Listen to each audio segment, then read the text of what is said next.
L'ha mai fatto? Con un uomo? No, mai. E lei con altri ragazzi? Tanti. Ma nessuno bello come lei. E cosa le dicevano? Che erano contenti. E qualcuno mi fregava. Welcome to Community Pride. In this video, we're counting down our picks for some of the best classic LGBT movies of all time. This 1987 British romantic drama film, directed by James Ivory, based on the 1971 novel Maurice by E.M. Forster. Starring James Wilby, Hugh Grant, and Rupert Graves. Maurice is heartbroken over unrequited love, which opened his heart and mind to his own sexual identity. In order to be true to himself, he goes against the grain of society's often unspoken rules of class, wealth, and politics. Forster understood that his homage to gay love, if published when he completed it in 1914, would probably end his career. Thus, Maurice languished in a drawer for 57 years, the author requesting it be published only after his death. This film had a deep emotional impact on me when I first saw it. Happy Together follows young couple Lai and Ho, who move from Hong Kong to Argentina in search of a better life. However, being emotionally, culturally, and financially stranded in a foreign land puts pressure on their relationship.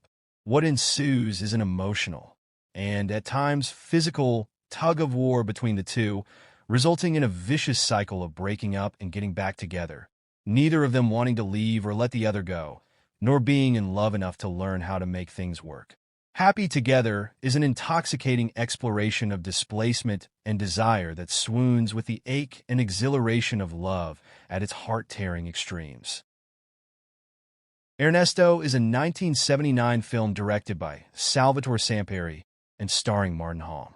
The movie is loosely based on Umberto Saba's novel of the same name.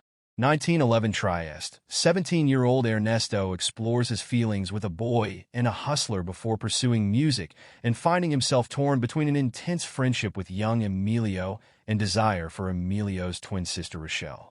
This is truly a hidden gem classic. It's such a wonderful movie. Its story is original and daring. The photography is beautiful. The colorful settings and costumes are luscious and evoke flawlessly the bourgeois Italy of the first decade of 1900. My Own Private Idaho.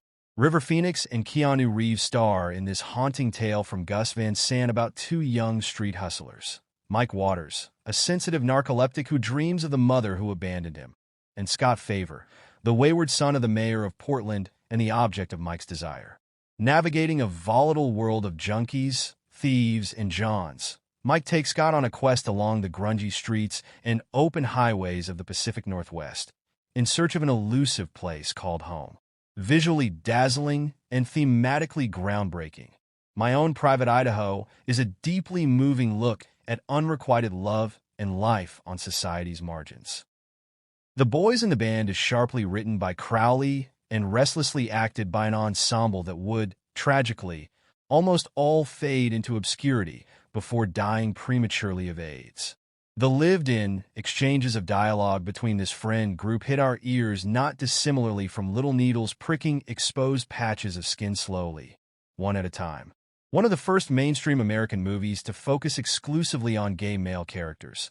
The Boys in the Band is an intense, frequently searing portrait of a group of men showing the toll of living in a world typically inclined to greet you with hatred, insistently and unsolicitedly picking on differences and insufficiencies. Such a powerful piece of LGBTQ media that I hope more and more people find out. Jeffrey is a 1995 American romantic comedy film directed by Christopher Ashley, based on the play of the same name by Paul Rudnick, who also wrote the screenplay adaptation. Jeffrey, the popular Paul Rudnick gay romantic comedy, makes the transition from stage to screen so awkwardly that its heavy-handed flamboyance threatens to subvert its brave and important message. Hate AIDS, love life. Jeffrey is wildly uneven, and it aims at the lowest common denominator in its exceedingly broad comedy. It's like the difference between experiencing a fine production of Steel Magnolias on stage and its overblown film version. Beautiful Thing is essentially a fantasy, a coming-out fable with about the same depth and insight as a romance novel for teenagers. What makes the movie special and worth recommending are those other characters. Shy Jamie and Athletic Steve are teen boys who live near each other in the London projects. Both boys think they could be gay, and finally explore their feelings when Steve is allowed to stay over at Jamie's place after an incident with his abusive father. There, the boys grow close and open themselves up to the idea of homosexuality, while Jamie's caring mother, Sandra, and quirky teen neighbor, Leah, offer much-needed emotional support. This movie, now more than 25 years old, still hits so many great notes. Stephen Frears was at the forefront of the British cinematic revival of the mid-1980s, and the delightfully transgressive My Beautiful Laundrette is his greatest triumph of the period. My Beautiful Laundrette is a compelling tale of money, class, and violence. It's a beautiful and haunting story that stayed with me.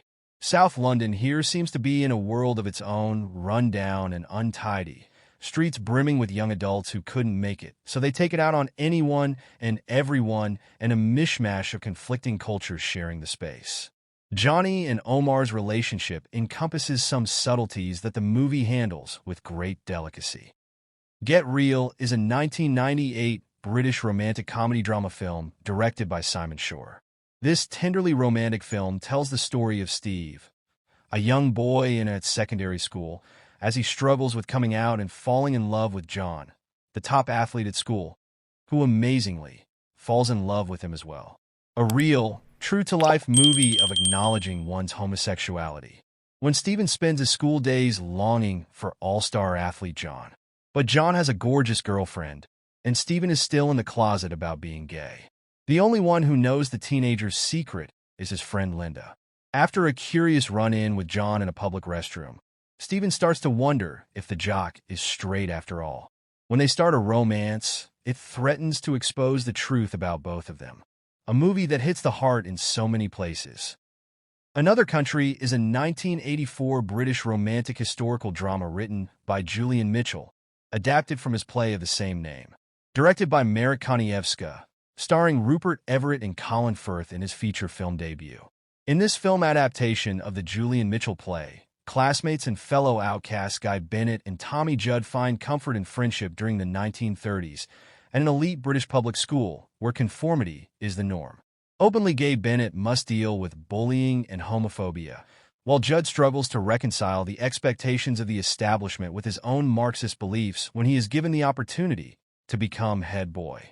A visually gorgeous film that tackles the harsh realities faced while being openly gay in 1930s Great Britain. This Special Friendship is a 1964 film adaptation of the Roger Pear-Fitt novel of the same name, directed by Jean Delanoy. The storyline follows an unlikely friendship between a 16-year-old and a 12-year-old who attended a strict Catholic boarding school in the 1920s. The special friendship featured in this heartbreaking and impactful film took place at a time and place when certain thoughts or doings were deemed very wrong. It was an environment in which purity was number one on the list. It is a beautiful and, at the same time, gut-wrenching relationship. At times, one may question the protagonist's motives. Above all, it is a strong tale of friendship and the outside forces that can disrupt friendship. Edge of 17 is a 1998 coming-of-age romantic comedy drama film directed by David Moreton, written by Moreton and Todd Stevens. Set in 1984 in Sandusky, Ohio, it follows the coming out of a naive 17-year-old at exactly the moment when gender-bending pop stars like Boy George and the Annie Lennox of the Eurythmics were flaunting androgynous images. As the youth, played with a heartbreaking sweetness by Chris Stafford, goes through his first rites of gay passage, he emerges as a poignant gay everyman. A time capsule assembled with honesty and sensitivity, Edge of 17 overcomes youthful fumbles to capture a time of life and an era. For a Lost Soldier is a 1992 Dutch coming-of-age romantic drama film directed by Roland Kerbosch, based on the autobiographical novel of the same title by ballet dancer and choreographer Rudy Van Dantzig. It is centered around an adult Canadian soldier, Andrew Kelly, who meets a young Dutch boy, Martin Smit, in rural 1945 Holland. They experience a romantic relationship during the liberation of the Netherlands from Nazi occupation. A truly amazing love story as retold by the author of the book as young boy. The delicate way it was handled and the special circumstances make it a deeply touching, loving film of two people comforting each other in the face of the unimaginable. Starring David Thewlis and Leonardo DiCaprio. Total Eclipse tells the story of Verlaine's long-running beastliness to his wife, and of his love affair with the younger poet Arthur Rimbaud, which ended disastrously, with Verlaine spending 2 years in a Belgian prison on sodomy charges, and Rimbaud fleeing to Abyssinia to spend 10 years in the desert before returning to France with a fatal tumor of the knee. This movie is not for the faint of heart or the conventional taste. Torch Song Trilogy is a 1988 American comedy drama film adapted by Harvey Fierstein from his play of the same name. Arnold Beckhoff is looking for love and acceptance, but as a gay man working as a female impersonator in 1970s New York City, neither come easily.